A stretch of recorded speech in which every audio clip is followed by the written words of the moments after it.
Holy City Center Radio, it is episode 38. Thank you so much for coming back. I am your host, Christian Sanger, excited to be here to talk about things going on around Charleston and the world as well. No guests this week, so just going to be me recapping some things on the week that was. Let's start out with some good stuff. So we'll talk about what I've been up to.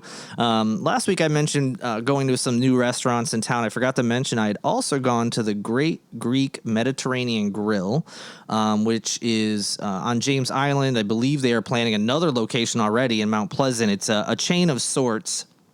There's many locations around the country, but just not as ubiquitous as, say, like a McDonald's or something. But they are growing rapidly, and it was good. They were very busy. I think it was the first or second day they were open, and it was close to their closing time. So a smaller space. Just walk in. They have the counter, order your food. You can hang out if you want. A lot of people were taking it to go, but it was good. Traditional Greek options. I think they have some things on the menu too for those who aren't interested. They have like a burger, and for kids, I think they have like a cheese quesadilla and stuff like that. So a little something for everybody. But it was good. Enjoyed it. I also swung by the Post and Courier's event at Lewis Barbecue this past week. Parker Milner, who is the new food editor at the Post and Courier, is launched something called the Charleston Menu Newsletter. It's something that will be sent to your email boxes, but there will also be some. He's going to tie in some other aspects to it. You can visit restaurants. There's chances for you to get prizes. They have some. The newsletter's free, but they have some different levels that you can purchase to have food around town and attend events and things like that. You can learn all about it on their website. They didn't pay me. I don't need to tell you any more of that. But it was fun to meet Parker in person. I never have. He's a former goalie for the South Carolina Stingrays. So he's got a really cool background just from that. And now, he got into writing while he was playing, and now he's a food editor in the Post and Courier. It's pretty cool. And Lewis Barbecue was kind enough to provide some bites while we were there. Got some delicious hot gut sausage, which was good. Some brisket and mac and cheese. Just, it was a small portion, not like a full dinner. But it was free, so I'm definitely not complaining. It was delicious. And go check out that Charleston Menu Newsletter. Parker's been doing a great job so far, and I'm sure it'll continue. The last bit of good news from my week was friend of the podcast, Ashley Mazzell, remember her, Breath to Blossom, is her nonprofit. She also came on here in January to talk about National Sex Trafficking Awareness. Her facility that she will be having to help survivors of traumatic experiences, where they'll have counseling sessions, yoga, et cetera, et cetera. She had like an open house of sorts with certain members of the community that have supported her or will be working with her. And it's a really nice space. It's not an address that we can give out, obviously for the safety of people who may be there. So it was a very small gathering of just people she knew, had supported her and could be trusted and things like that. But I can't say too much about it, but it was a very nice space. She's doing an amazing job. They're going to start getting the ball rolling here and actually having people there for sessions and, again, for things like yoga and whatnot. You can learn more about the services they provide at breathtoblossom.org. Including, as she mentioned in our interviews, there's, of course, you can just donate directly, whatever you want, but they also are offering what they call the Embody package, where you pay a certain amount and then you have access to community classes and things like that. So congratulations to her. Please go support. She's doing an amazing job, and I was really excited to be able to check out the space that she has. I said that was my last bit of good news, but I'll share a couple other quick things. By the time you hear this, the weekend will have passed, but I'm looking forward to going to a comedy show as part of the Charleston Comedy Festival, which is going on. So I'm excited about that. So hopefully next week I'll have a little review of that. Hoping to get to the Captain's Comics Comic-Con that they put on every year over in Mount Pleasant. So hopefully I'll be able to tell you about that as well. Home Team's Rock the Block party is this weekend. Someone, I still don't know who, was nice enough to gift me a ticket, a VIP ticket, just showed up in my inbox. I'm guessing someone from home team or their PR team. So thank you to them or whoever did it. So I'm definitely going to swing by there and grab some more free barbecue, twice in 1 week getting free barbecue. Why not? And Friday, the 25th was my birthday. So going to, the comedy show on my birthday. So that was kind of my thing I wanted to do. Not too sure what else I'll be doing.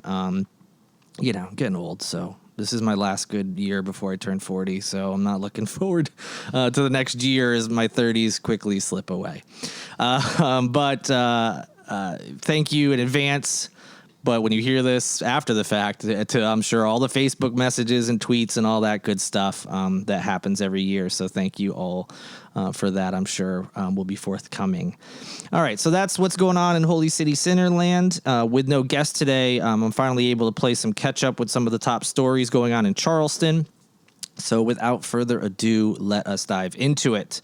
You thought the Calhoun Monument was the only, marker, historical artifact that we're going to be arguing over here, but that is not the case. The Robert E. Lee Memorial Highway marker, which I'll be honest, I didn't know anything about until this came to light. There's some drama going on. So on February 17th, in response to some media inquiries, the city of Charleston released a statement explaining why they removed the Robert E. Lee Memorial Highway marker, which was located at 1002 King Street. The city said that all the way back on July 21st of 2020, they received an email from the Charleston School of Math and Science requesting the removal of that highway marker because it sits on the school's property. They wanted nothing to do with it. Not to mention, there is no Robert E. Lee Memorial Highway. It was not, I don't know for sure. I don't know if it was never built or it's been renamed, but it does not exist today. That marker is on King Street. There is no Robert E. Lee Memorial Highway. The school wanted nothing to do with it. But due to the state's Heritage Act, which we've mentioned several times, which limits the authority of local governments in regard to, certain removals and renamings of monuments and street names and et cetera, et cetera. Because of that, city officials asked that the legal department look into the issue. After examining the facts and looking at the law, the legal department concluded that removal or relocation of the marker was allowed under the Heritage Act. So exactly a year later, on July 20th, 2021, the city removed the marker and placed it in storage. Now, it's just coming to light now because not many people knew about it. The city didn't make any kind of announcement. It's something, the marker was basically just a stone with a plaque on it, so a lot easier to remove without people really noticing, unlike the Calhoun Monument. So there was no news about it for, 6-7 months. And then someone noticed it and then let the media know. And then they were asking, hey, what happened? And that's where we're at right now. So it's in storage. The city legal staff is currently in discussion with the local chapter of the United Daughters of the Confederacy to find an appropriate home for the marker. Why United Daughters of the Confederacy? Well, according to news accounts from the time that the marker was erected, that organization was actually who placed it on the site. And at the time, Mayor William Morrison was there as well. This is back in 1948. So just to kind of I don't want to gloss over that. A marker dedicated to Robert E. Lee, who is known obviously for being the leader of the Confederate Army, had a marker erected in his honor in 1948, which is decidedly way after the Civil War. There's a lot of these types of things that after World War II, for some reason, and then a lot after a civil rights movement, and you can easily understand why people were doing it after the civil rights movements in the 60s. A lot of these Confederate monuments and dedications to these guys went up in those two time frames. So yes, there were a lot after the Civil War when cities were being rebuilt. They saw these folks as heroes, wanted to honor them. You get that. I mean, you understand what I'm saying. For people in that time frame, you get immediately in the aftermath of the war wanting to honor those people. They still believed in the cause, et cetera, et cetera. But a lot of these things go up after World War II and after the Civil Rights Movement. And it's done, it's not, we really just, we don't have anything to honor these people. It was done because it was in opposition to things like the civil rights movement, trying to honor people who, either were directly involved in the Civil War or, held slaves. And you get it. It was done in opposition to those things to try to keep the black people at the time in their place, kind of like a way to show the white supremacy without, directly saying it, kind of like, oh, no, we're just putting up this monument of this person and there's nothing extra about it. And it was clear what the motivation is. So anyway, I didn't want to gloss over that because I think that's important. And another reason why these stupid monuments and markers are not this history lesson that people claim they are. Besides the fact none of these monuments tend to have any context whatsoever. But in any event, just wanted to put that out there. This went up in 1948. So going back to when it was removed, and then February 17th, after the city releases a statement because of media inquiries, shortly thereafter, South Carolina Attorney General Alan Wilson sent a letter to Mayor Tecklenburg and the city saying he believed the city was indeed in violation of the Heritage Act. About a week later, on February 23rd, the city responded with their rationale. So bear with me here because, unfortunately, in order to explain the city's rationale, I am going to read part of the Heritage Act. Actually, I think it's the entire Heritage Act. It's not very long. So here's what the city said. They said that the Heritage Act, which is 4 sentences long, and they claim that the first 2 sentences define precisely what is prohibited under the law, and they claim neither of which applies in this situation. So here's the Heritage Act. First section says, no Revolutionary War, War of 1812, Mexican War, War between the states, Spanish-American War, World War I, World War II, Korean War, Vietnam War, Persian Gulf War, Native American or African American history monuments or memorials erected on public property of the state or any of its political subdivisions may be relocated, removed, disturbed, or altered. No street, bridge, structure, park, preserve, reserve, or other public area of the state or any of its political subdivisions dedicated in memory of or named for any historical figure or historic event may be renamed or rededicated. That is the extent of the Heritage Act. There's a little bit more, which I'll go into in a moment. So, in brief, basically no monuments erected for any of the wars that were mentioned or anything dedicated to Native Americans or African Americans can be removed, disturbed, altered, et cetera, et cetera. I think one thing that's extraordinarily telling in that whole thing is that they did not call it the Civil War. They called it the War Between the States, which is a dumb, antiquated term that originated in the South, sort of like the War of Northern Aggression and stuff like that. And the Heritage Act was passed in 2000, so this isn't some old thing. Like, they're still using this war between the states nonsense. Again, not that big of a deal, but a lot worse if it was like the War of Northern Aggression. But still, that's not even the proper name. But in any event, the first sentence of the act that I mentioned that said monuments or memorials to certain specific wars, etc., cannot be relocated, removed, disturbed, or altered.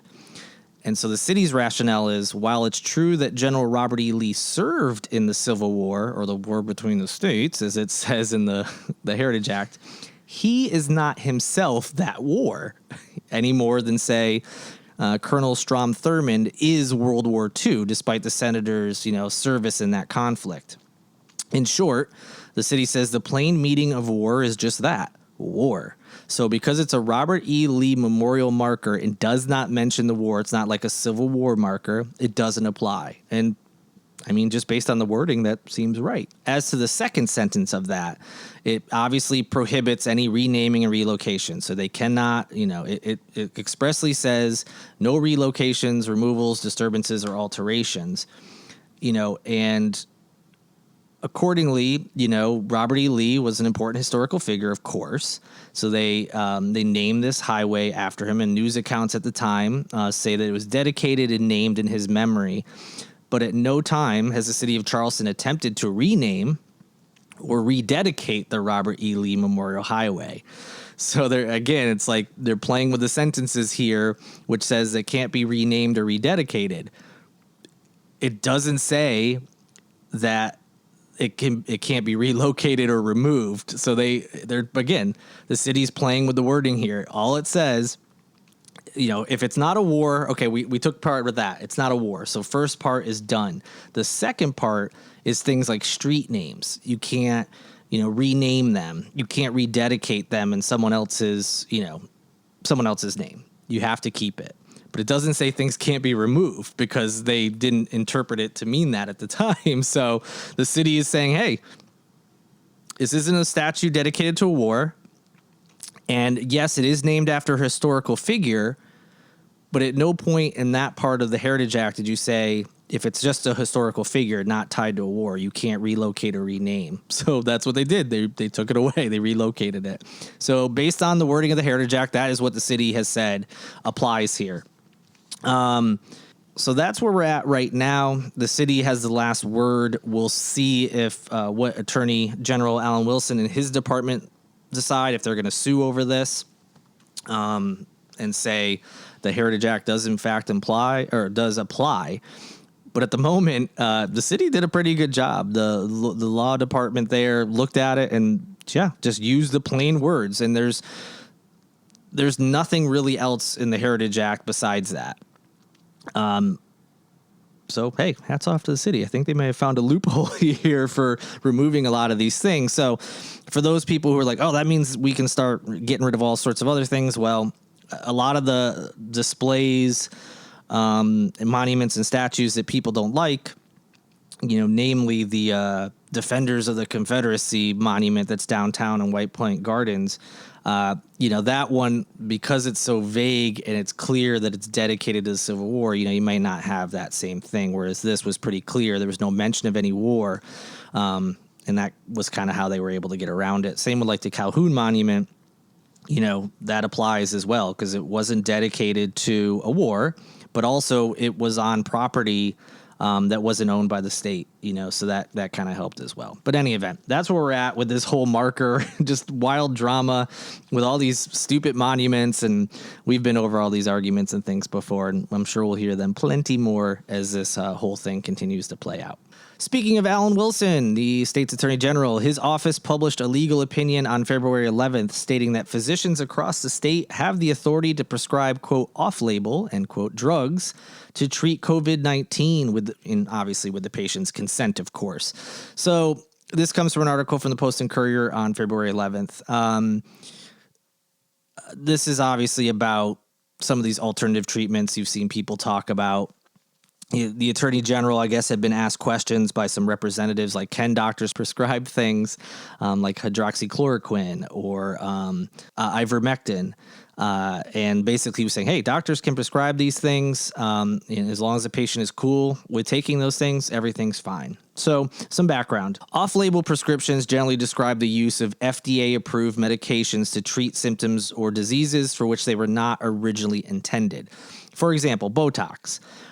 It was originally approved more than 30 years ago to treat a muscular eye disorder, but today, as many people know, it is commonly prescribed by dermatologists for cosmetic purposes. So that's what this off-label thing is. This isn't, some wild thing that's never been used before. And again, that information I just provided, the background, the details, the examples all come from the Post and Courier. So most of these off-label uses aren't considered controversial. Of course, that has not been the case with everything related to COVID. Ivermectin, for those who don't know, is already approved by the FDA to treat some parasitic infections in humans, though it is more commonly used to treat horses, cattle, and other farm animals. Hydroxychloroquine is also FDA approved to treat malaria, which is caused by mosquito bites. Neither drug has been proven effective in treating the coronavirus, and the World Health Organization advises that ivermectin specifically should only be used to treat COVID in the context of a clinical trial. So normally these off-label things are not controversial. Obviously, these are because there's been no proof whatsoever that either helps with COVID or the coronavirus. Whereas the example I gave earlier, it was proven, it was known to work for dermatological issues in reference to Botox or just cosmetic things. These are unproven. And even the World Health Organization says, well, if you are going to prescribe ivermectin, it should not just be a patient who comes in and wants to try it. It should be in a clinical trial where they can monitor it and make sure it's safe, because there's been no determination that it is completely safe to be used in this manner. The COVID culture war, for lack of a better term, continues. So if you're someone out there who wants an unproven medication, you can rest easy knowing that your doctor can prescribe it to you if they choose to. But this whole thing is so silly to me, and I just wanted to share it. Moving on. Katie Arrington is back in the headlines. If you don't remember, I will give you a nice little refresher on who she is. But back on February 8th, she announced that she will be running for office again. So she'll be running specifically for South Carolina's first congressional district seat, currently held by Representative Nancy Mace. So she's running as a Republican. That's what she's run for office before. So she'll actually face off against Mace in a primary, the winner of which will likely face Dr. Annie Andrews, who is the front runner on the Democratic side. So either Arrington or the incumbent Mace will face off against Andrews. And it should be a fun little battle between Arrington and Mace, because it has started from February 8th when Arrington announced that she was running. She took some shots at Mace, which you would expect. And it's continued even, as I sit here today. They're still sniping at each other periodically on social media and in press releases and things. So background on Arrington, she was formerly a South Carolina state representative from 2017 to 2019. Then in 2018, she was still in office, but decided she was going to run for that first district seat. She actually defeated former South Carolina governor and at the time the incumbent Congressman Mark Sanford in the Republican primary. That was a big shock. Sanford, pretty popular, even with some of his background and shortcomings in his political past and personal life, was still pretty popular, especially among Republicans. But in that race in 2018, so you think of that time frame, Arrington was a very quote-unquote Trumpy candidate. Trump was 2 years into office, and apparently that's what pushed her over the edge. She won that primary. They wanted someone more to the right. Sanford, although very much to the right, was somewhat moderate. But yeah, they wanted someone like that. So surprisingly, she won, but she did ultimately lose the general election to Democrat Joe Cunningham. And so now she loses to Joe Cunningham. She's trying to run again, and she's running against the person who defeated Joe Cunningham 2 years after he won, Nancy Mace. So, I don't personally think her prospects look too good. She's running against someone who defeated Joe Cunningham, who she couldn't defeat. But we'll see what happens. You'd never know with politics, especially in South Carolina. It is wild. After losing to Cunningham, Arrington joined the U.S. Department of Defense in 2019 before being suspended in 2021. She resigned in protest and later sued the Department of Defense and National Security Agency over the suspension. Her suspension, it's still something that I guess technically is still working its way through the process. I don't know if she resigned in protest, if that kind of ends it. But she was on leave, basically, during a look into allegations of an unauthorized release of classified information. That's really the only details we have. So she was accused of releasing classified information that she wasn't supposed to be, so she was suspended and then decided to resign, and she did that around the same time she announced she was running for office again. So there's that. So anyway, hours after launching her congressional campaign, Arrington falsely claimed in an interview with The State that Donald Trump won the 2020 presidential election, saying, quote, "Yes, I do. I think Trump won the 2020 election. I think there's too many voting irregularities," end quote. She repeated that lie again today in response to the national news, which I'll talk about at the end, involving Russia and Ukraine, blaming Nancy Mace and Democrats for certifying the election, saying if people didn't certify the election, Russia wouldn't have attacked Ukraine. So just repeating this lie, just buckle up. because there's going to be more of this. The highlight of Katie Arrington's like announcement video that she put out, she's criticizing Nancy Mace for this and that, and even asked the question, is Nancy Mace high? You don't expect to see that in a lot of political ads, but in South Carolina, you absolutely do. So we'll definitely keep you updated on all the developments on that race. It should be a good one. All right, the next two stories, they're at varying levels in the process of, this is involving bills and legislation. So by the time this comes out, there could be some changes to it, but there are things I want to talk about, and just so you know that they're out there. And so I'm going to kind of just give like a broad overview and then go research on your own if you think that's something you are interested in learning more about. So the first one is something that we're seeing nationwide, but here in South Carolina, back on January 26th, the Post and Courier put an article about these bills that are currently in the South Carolina House, or at the time, excuse me. At that time, the South Carolina House was hearing 5 different bills that would restrict what students are being taught about racism in schools. Again, 5 different bills. They're at all different stages now. Nothing is on the brink of being passed. So, this isn't like an urgent issue, but I want you to know that they're out there. All of the bills at their core take aim at how or even whether students are taught about racism in public schools. The bills seek to ban things like critical race theory, which we've talked about a million times before, is not even taught in South Carolina schools. And actually, I don't think on this show I've really ever said what CRT is. So for those who don't know, I tried to find the most basic definition I can.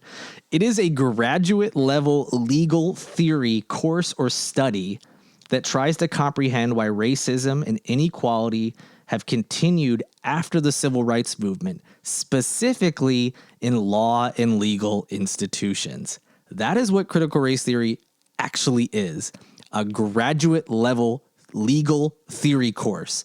Unless your kids are learning about law in school, and not just learning about law, but are doing so at a graduate level, they're not learning CRT. That's what it actually is. It's become code for basically things we don't like that have to do with racism. And that's why it's dangerous that these bills exist, because they're going to ban something that's not even being taught. But the real goal is to confuse people into thinking anything that makes them upset, uncomfortable in regards to race, they're just going to classify it as critical race theory.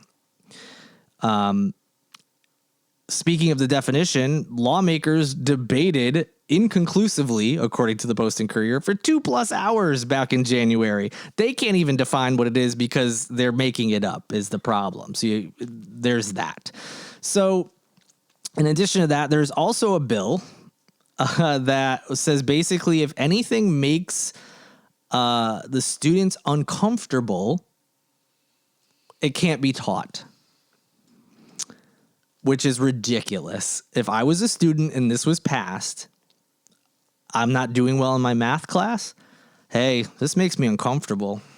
I feel like I'm being singled out because of my intellect level, my race, whatever. I'm uncomfortable. Can't teach it.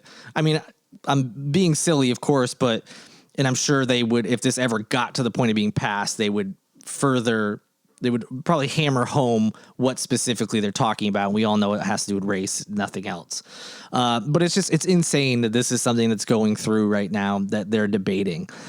So yes, 5 total bills currently trying to restrict what students are taught specifically about racism. We know what this is all about. In response to the protests from 2 summers ago now, there's been a lot of people who don't like the Black Lives Matter movement. They don't like learning real history about this country. They don't like learning that people that they admired or were told were good people were actually bad people who owned slaves or defended slavery. You know what's going on here. And it's just insane that this is happening in this country. Again, culture war stuff always goes on, but it just seems like it's so much right now. And South Carolina's not the only one. We got to focus on what's going on in our state, but there are many, many bills like this going on throughout the country. including a really shameful one in Florida, which I'll talk about once I wrap up the Charleston stuff, when I start looking at world stuff. But this is going on in many, many states. So just something to keep an eye on as we go forward. Another kind of bizarre thing that's working its way through right now. This all comes from the Associated Press, February 22nd. Bills that would allow a convention for U.S. amendments is currently on its way to the South Carolina Senate. Basically, this is like the Constitutional Convention idea, which you probably learned about in school. I vaguely remembered it in school, and I had to remember what exactly it was. But here's the best way to explain it, and I'm pulling this again from the Post and Courier. So several bills that would add South Carolina to a list of more than a dozen states calling for a convention to add a federal balanced budget and congressional term limit amendments are heading to the Senate floor. The Senate Judiciary Committee approved those proposals along party lines back, like I said, I believe it was February 21st. And then the article is the next day on the 22nd. So the convention is one of two ways of proposing amendments to the U.S. Constitution, but has not been used since the Constitution was ratified back in 1787. Supporters said that the U.S. Congress will never agree to limit its own power. So that's one way that amendments can be added to the Constitution, of course, is through Congress. And since lawmakers are specifically trying to add amendments to the Constitution that have to do with the federal budget and congressional term limits, they're thinking, well, Congress isn't going to add that. They don't want to do anything that will harm themselves, so we need to do it. So we need to do that second method, which is that they're going to have to hold this constitutional convention. That is the other way of amending the Constitution. So how the convention would work, it's confusing, I'm sorry, but 2/3 of 34 of the 50 states, did you follow that, can call for a convention, which could then meet and come up with amendments. So South Carolina would be the 18th state to seek this convention. That's right. Believe it or not, there are 17 other states that have done this before South Carolina. But they are seeking the convention specifically for the whole balanced budget amendment. Fewer states have approved some of the other proposals that they're talking about. So that's what they're trying to do. In one hand, it seems somewhat reasonable. Like, they're trying to limit congressional term limits. They're trying to do stuff with the budget, and they're like, Congress isn't going to do it, so not really we the people, but, we, the state level politicians, are going to have to do this ourselves. We're going to have to group together and do it. Seems somewhat rational in a way, but the fact that it hasn't been done since the Constitution was ratified is a little concerning, because why are we trying to do something like this? Are these really that big of issues? But more concerning, that I agree with, is what the opponents to this are saying, which is this has gone unused for 200 years. The convention could pass amendments that this could be weaponized, basically. It could be used to pass amendments that overhaul the entire basis for the U.S. government. So there's that extreme. If you have enough states signed on and enough states agree with something, they could just completely alter our Constitution. So that's the concern. As far out there as it seems, but with everything else going on, with things trying to be passed in states, who knows what some of these politicians would try to do if they were able to get a convention. So that's the big concern right now. Is like, look, we haven't used this in a long, long time. Well, technically ever, because the Constitution was ratified. But before it was ratified, they had conventions to add amendments and things. It's just bonkers. So that's another thing to keep an eye on, that, again, it might seem like, oh, okay, yeah, they're trying to do these perfectly normal things, but they could then add other things to it. You could get some bad actors that could come in and try to change the U.S. government on a fundamental level. And for those who are listening, good, we should do that. Well, let's play the other side. Say states that are Democratic, strongholds. The states that are very blue decide that they want to do this as well. They could then add an amendment that could say, get rid of the Second Amendment and no more guns, so there's that side of it. So no matter what side of the political aisle you are on, imagine the side that you dislike and the policies that you hate the most and disagree with the most. a constitutional convention like this could lead to them fulfilling these things that you're so afraid of, but are also like, it's never going to happen because the whole country won't let it happen. Well, this could lead to a gigantic mess. So I think it's a very bad idea, and everybody should absolutely keep an eye on it because, like I said, bad actors could come in and it could get really, really bad. So we'll see what happens there. And it's a little shocking that there's already 17 states that have signed on to it, and I would not be shocked if South Carolina does the same. So just keep that in mind as we go forward, as if there wasn't enough panic in the world right now. All right, speaking of panic in the world, and I know some of that stuff we talked about because I'm reading like legislation and talking about these bizarre, things involving the government, and it gets confusing. Even I'm confused reading some of this stuff, and thank you for bearing with me. And as I said, if any of that kind of scares you or worries you, go look it up. But, speaking of the world, just what is going on lately? All right. So I'm recording this on February 24th, Thursday. The night before, the 23rd, our time, Russia began an attack on the Ukraine. You're all probably well aware of this at this point, but, it's still very fresh and very unsure of what's going to happen from here. And then couple that with some of the other stuff going on in this country, which I'll talk about. I'm just like having a hard time focusing today and staying positive. And, I love recording the podcast.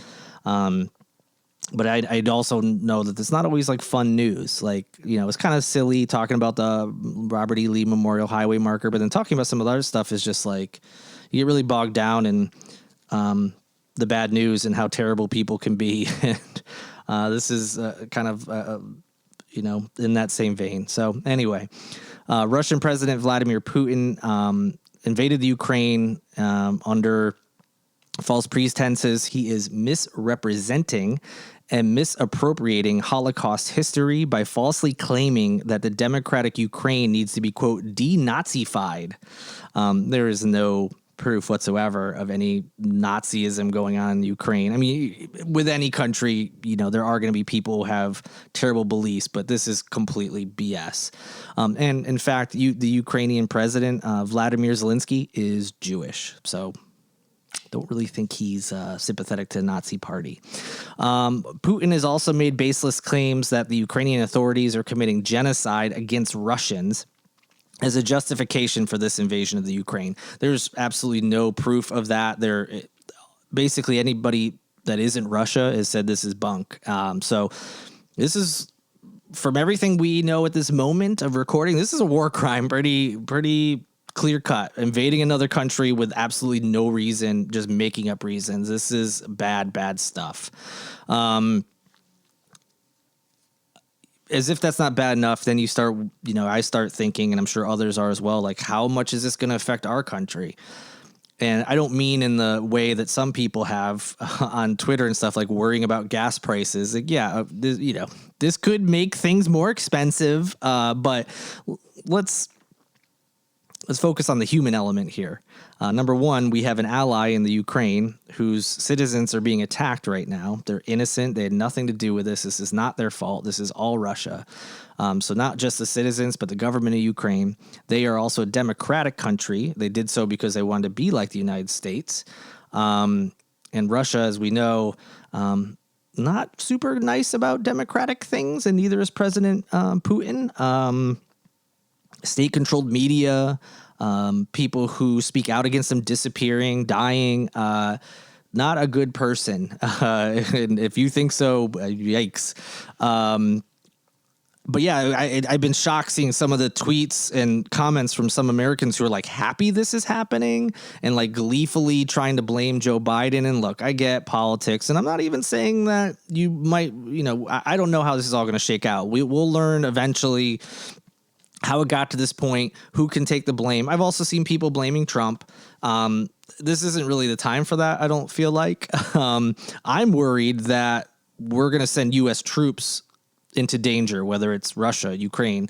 Although President Biden had a press conference today. Again, this is Thursday, February 24th. Who knows what will change by the time you hear this. That he has no intentions of sending U.S. troops over to the Ukraine or to Russia. But it still worries me that could happen, that more death and destruction will happen, whether it involves the United States or not. No one wants that. And it's just really sad to see. I've seen several interviews today from Ukrainians who are trying to escape, and just how heartbreaking it is. A lot of them just thought Putin was being Putin. He was just talking a big game. He wasn't really going to do anything. He was just trying to get get something else out of this. But, he attacked them. So it's heartbreaking seeing like families with kids fleeing their home and trying to get to safety and not really knowing what the hell to do. So really, really sad stuff. And I think that's what the focus should be on. There'll be time to talk politics and worry about gas prices later. It's crazy, when stuff like this happens, that people immediately try to, oh, good, this is my got Trump moment, or, oh, God, here it is. This is my got Biden moment. I can go tweet about it. Like, it's ridiculous. So that's happening abroad we'll see what consequences come here to the United States, but we're dealing with all sorts of stuff. As I mentioned already, the stuff here in South Carolina. I alluded to a couple other things that are going on in this country. This past week, Texas Governor Greg Abbott has called on licensed professionals and members of the general public to report the parents of transgender minors to state authorities if it appears the minors are receiving gender-affirming medical care. He called that child abuse. So he now wants people in his state, just, members of the public, or what he called licensed professionals, which could be doctors, could be therapists, to report parents for child abuse if their child is receiving gender-affirming medical care. Notice I didn't say gender-affirming medical surgery. I said care. So that includes things like hormone therapy or anything. It's broad. It's not one specific thing. So what's medical care? Does that mean if a transgender youth goes to a therapist, saying, hey, my whole life I'm told I'm this, but I believe I'm this, and receives therapy for it? Is that child abuse? Can that therapist say, oh, wow, these parents sent this kid here to talk about being transgender. This is child abuse. Like, it's so vague and so awful. It's disgusting. And I get, when it comes to like surgery or even hormone therapy, I get people's knee-jerk reaction of, oh my gosh, these are children. What if they regret it later? But I get the knee-jerk reaction. But if you step back and actually look at stuff and look into this, this isn't a problem that's really going on in this country. There's not a lot of transgender people who regret. Don't get me wrong. I've seen the one article that's out there of the one person.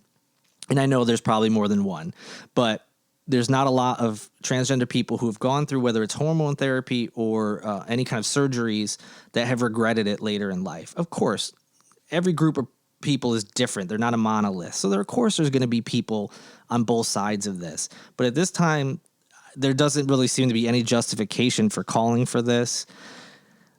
We got to let parents decide, they know their kids best. They need to also consult with doctors and therapists. This isn't just something that willy-nilly happens. Like, oh, my kid decided today that they prefer to be this gender, so let's go ahead and get them that surgery. Like, that's not what's happening here. This is a long process that involves therapy to make sure that the child is in the right state of mind for what they're requesting. It's gross to me. And what makes it worse is the fact that it's so broad and it's defined as medical care. So it doesn't have to be anything that is, quote, what people might consider drastic. It's really sad that we're doing this to any segment of the population, but especially children. Just really gross. And not to be outdone by Texas, Florida is trying to pass this disgusting bill that is known as the Don't Say Gay bill, which would prohibit discussions about sexual orientation or gender identity in primary school classrooms, which is also gross. Don't get me wrong with a lot of this stuff, including racism and sexual orientation and gender identity. I do think there are certain ages where these topics aren't appropriate. And I mean that because kids' brains are still developing. They might not be able to process what they're being taught. They might not fully understand it. There is an appropriate time frame for these things to happen, though. I'm not expecting a kindergarten class to be talking about racism, for instance. This doesn't have to be an all or nothing thing. It doesn't have to be racism and sexual identity and or sexual orientation and gender identity. Let's start teaching them right away in kindergarten. It doesn't have to be that, and it also doesn't have to be don't ever talk about it. There is an appropriate time, just like every other subject that you learn in school, and for schools that teach sex ed, there's an appropriate time frame that has been determined that this is when they're going to learn it. And if I'm not mistaken, at least when I was in school, your parents could have you opt out of the sex ed talk if that's what they wanted. So I mean, I'm sure that would be the case with any of these types of discussions as well, depending on the age range of the kids.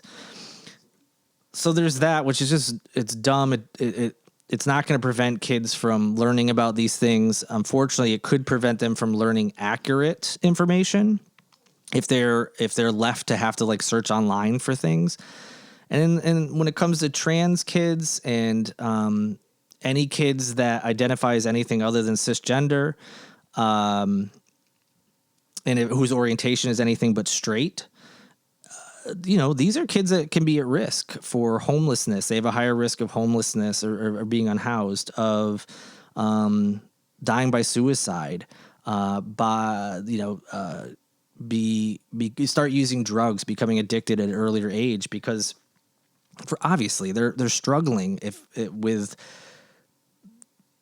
being told that what they are. And again, every family is different. Some are incredibly open and welcoming, and same with schools and teachers and everything. But historically, data shows that these kids are more at risk because they are, quote unquote, different in a way that is hard for some people to understand. And when they feel otherized like that, you know what it's like being a kid if you were ever bullied or made fun of for anything. Now imagine it's about something that you can't control, how you identify, what you are, just being on that level. And this applies to, race and things like that too. Now you're being told that what you are can't be taught in a school. How is that going to help? That's going to make them feel even more of an other. What I am can't be taught about in school. People like me I'm not allowed to learn about people like me in school.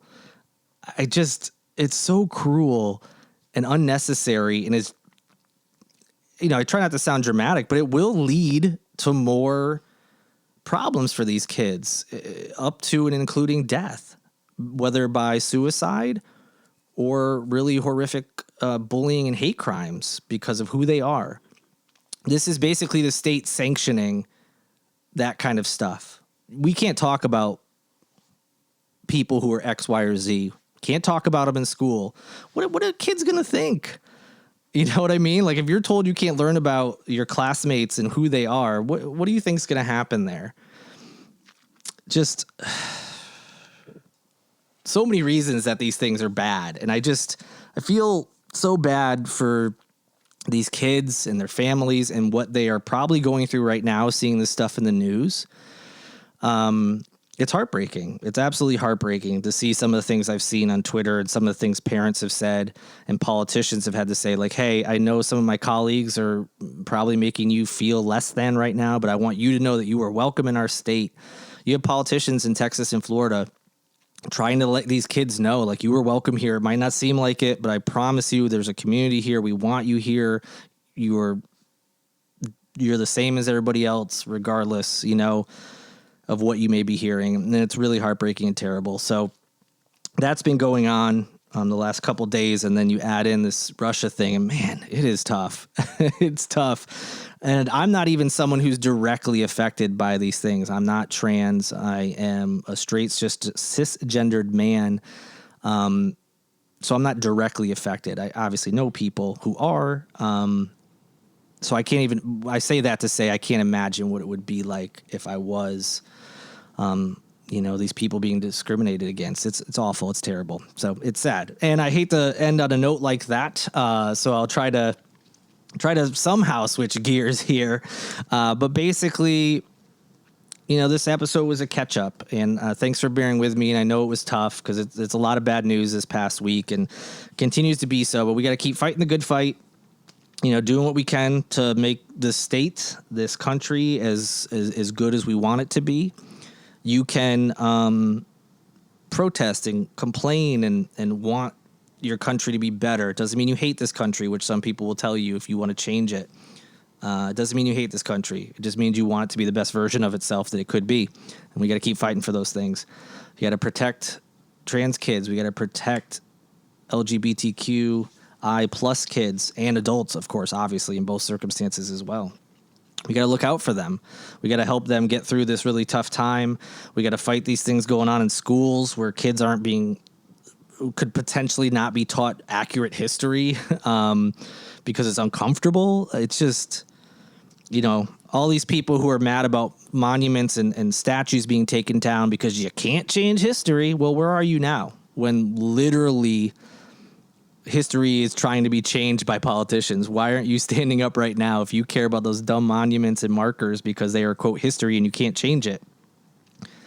Where are you now when teachers are trying to prevent what's being taught in schools? Or not teachers, I'm sorry.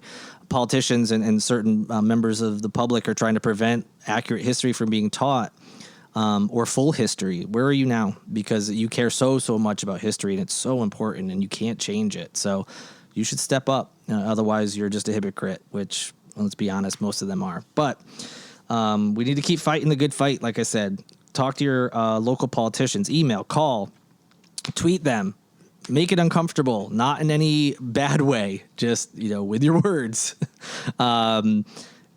Make them see that there are people in this state, this city, this country that don't agree with their base. You'd be surprised. Sometimes they'll do the right thing if there's enough political pressure to do so. So, thank you for listening and bearing with me. Thank you, as always, to the people I thank. Lindsay Marie Collins for producing and getting bummed out with me in person.